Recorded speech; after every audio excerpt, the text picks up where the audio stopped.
మరైతే అంత పెద్ద సక్సెస్ అనేది కూడా నీకిచ్చింది. ఆ హ్మ్. సాంగ్ పాడకపోతే బాగోదు కదా! ఆ! మా ప్రేక్షకులు కూడా వెయిట్ చేస్తుంటారు కదా! ఆ! అరే! వచ్చింది ఆ అమ్మాయి వచ్చింది మంచిగా పాడించాలి గదా! అవును. పాడు. మళ్ళీ పాడి పాడి నేను రెగ్యులర్ అయిపోను గదా ఆడియన్స్‌కి. అస్సలవ్వవు. ఇంకో కొత్త సాంగ్‌తో వస్తావు. అవును. అంతే. హ్మ్. అంతే అనుకోవాలి. యాహ్! సో, ఇప్పుడు మీకోసం అండ్ మన ఆడియన్స్ కోసం పాడేయమంటారు. యాహ్! ఇంక నేను గూడా రెడీయే.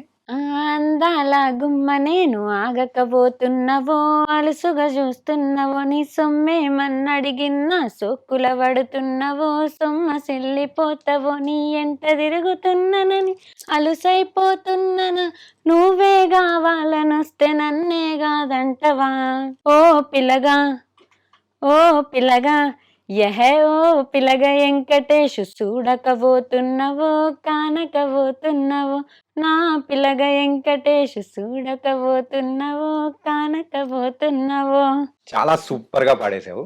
నిజంగా నైస్. అండ్ ఈ సాంగ్ నువ్వు చేయనని చెప్పేసి ఏదో అన్నావంట కదా! ఎందుకు రీజన్ ఏంటి? అవును. అదొక ఫన్ మూమెంట్ అనుకోవాలండి. అన్నీ ఫన్ మూమెంట్సేనా? సీరియస్ మూమెంట్స్ ఏం లేవా? సీరియస్ అంటే మళ్ళా సీరియస్ అయిపోయిద్ది ఓకే. అందుకే. ఎందుకు చేయనన్నావు? హ్మ్. అయితే సాంగ్ ఒప్పుకున్నాను ఆల్రెడీ.